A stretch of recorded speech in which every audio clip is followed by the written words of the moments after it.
Hello everyone, Silent K here, and it's that time again. The new expansion has been announced, and it's called Wonderland Dreams. Rage of Bahamut has a ton of cards based on Alice in Wonderland, fairy tales, folk tales, and other classic literature like that, which are no doubt going to be the focus of this expansion, and I'm a huge fan of those sorts of things. I have multiple Alice in Wonderland books, fairy tale anthologies, lots of collectible stuff for both Alice in Wonderland and fairy tales. American McGee's Alice is one of my favorite games of all time. And I also like to play a lot of indie games based on fairy tale themes. Back when we got Humpty Dumpty in the Darkness Evolved expansion, I've been waiting for the rest of these cards ever since then.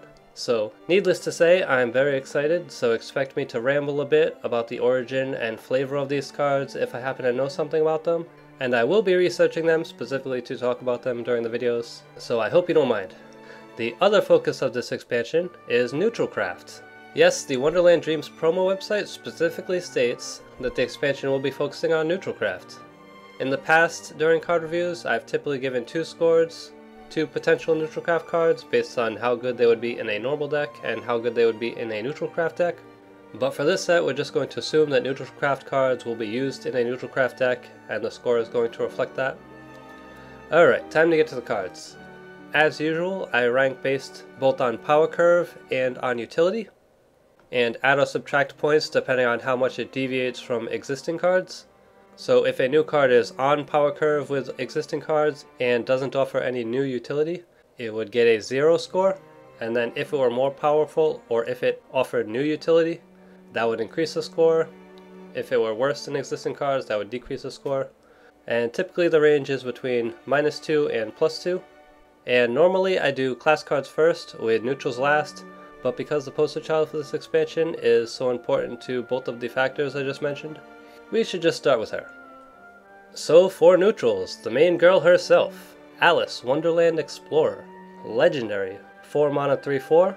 Fanfare, give +1/+1 to all other allied neutral followers in your hand and in play. So this is a pretty good effect, of course, if you're playing neutralcraft. This is a really good effect if you're playing a Zoo-style neutralcraft deck. If you recall, after Rise of Bahamut launched, I played such a deck, and this card would be really good in that deck.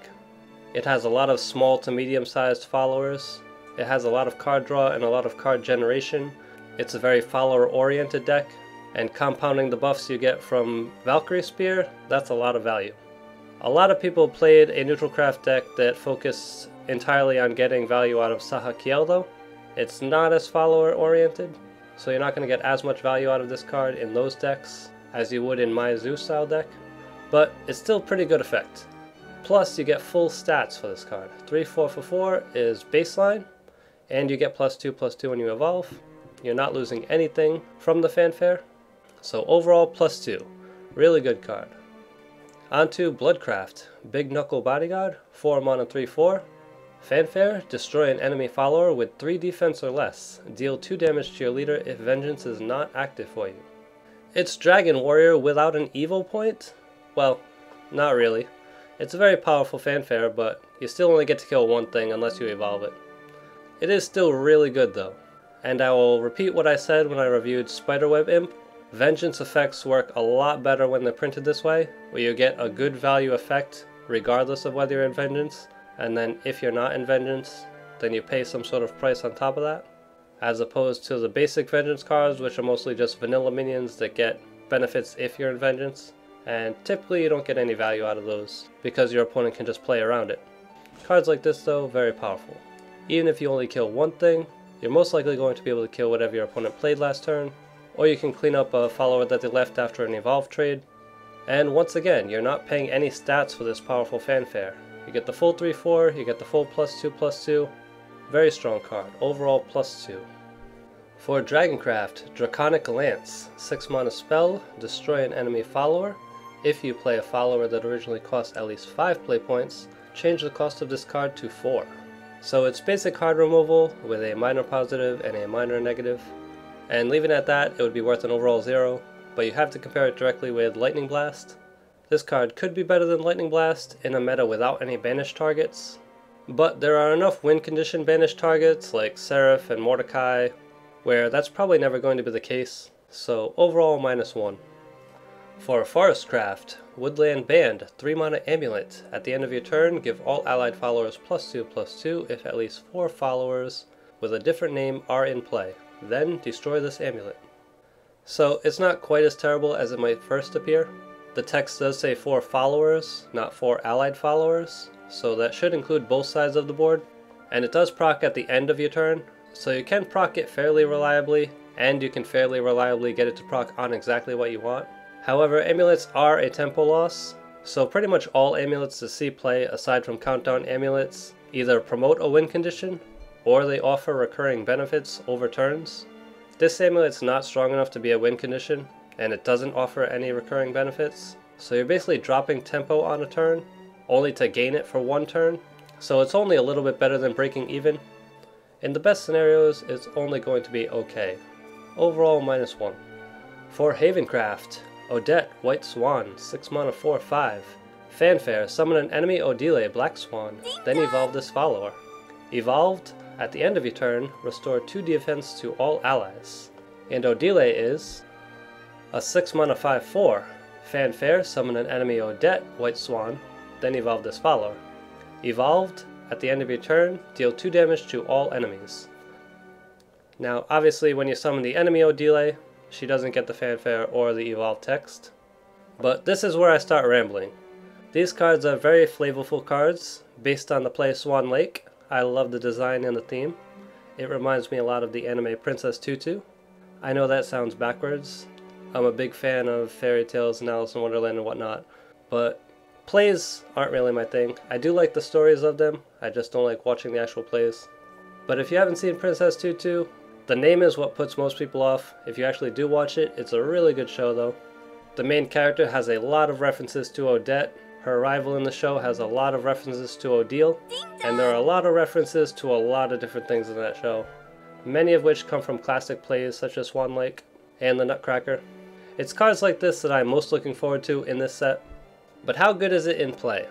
I don't see her being very useful in Control or Stormhaven decks. She doesn't really do enough for 6 mana for those types of decks. She could be decent in Alana Haven though. Odette can kill Odile on the turn she's played. You get the free evolve, so you can rush right into her without spending an evolve point of your own, barring ward. And then at the end of the turn she will heal herself for some of that, and buff everything on the board, and heal your face for 2 just for a bonus. And because she does heal at the end of every turn, she is a threat that needs to be dealt with immediately. Even if you play her onto an empty board, you can still clear the Odile and leave a 5/4 threat on the board that has to be dealt with. Overall, I'm leaning towards a 0, but I'll give it the benefit of the doubt. Overall, +1. For Runecraft, we have Witch of Sweets, 2 mana 2/2. Fanfare, draw a card if the number of neutral cards in your hand equals or exceeds the number of Runecraft cards in your hand, excluding this card. Lore-wise, my first thought was maybe this is a reference to the Hansel and Gretel witch. I looked into it though, and that's not the case. The Rage of Bahamut backstory for this card is that she wanted to make some friends, so she decided to use her magic to make pastries. I don't have a problem with that. As for the card, a 2/2 for 2 that always draws a card is pretty fantastic value.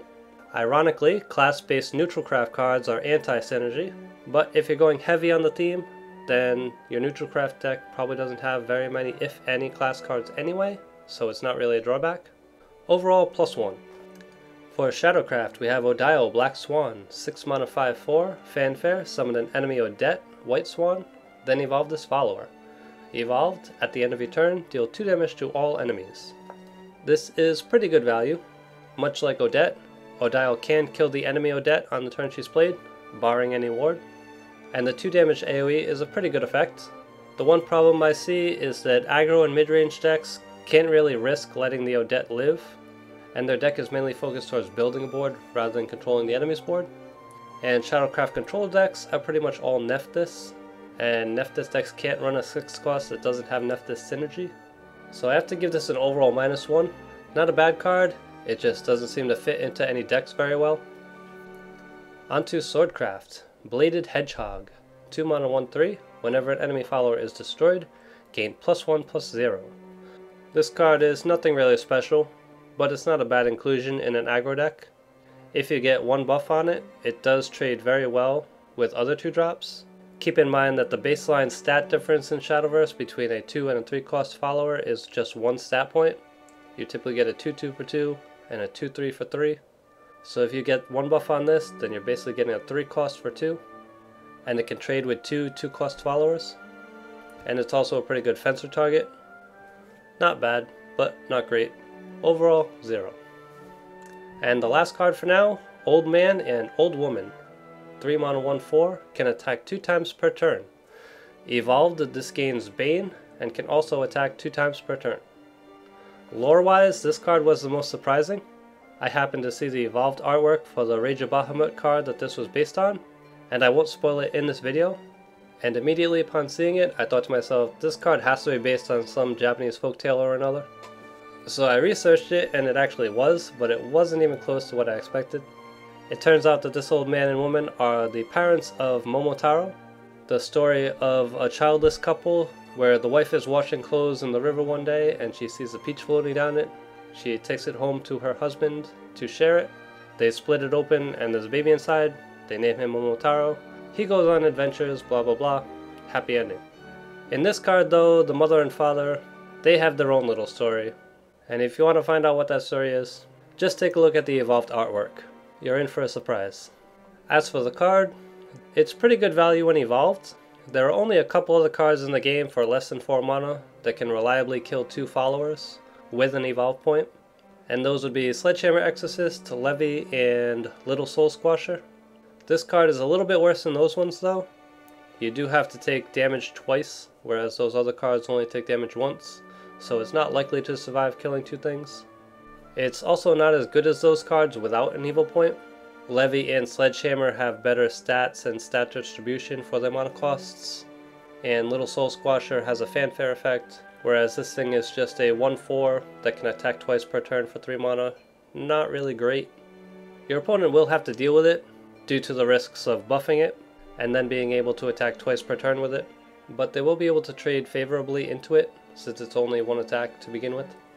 Overall, -1. And that's all we have for now. Make sure to tune in every week for more card reviews. Please feel free to leave your opinions and thoughts in the comments below. Thank you all for watching, and tune in again next time.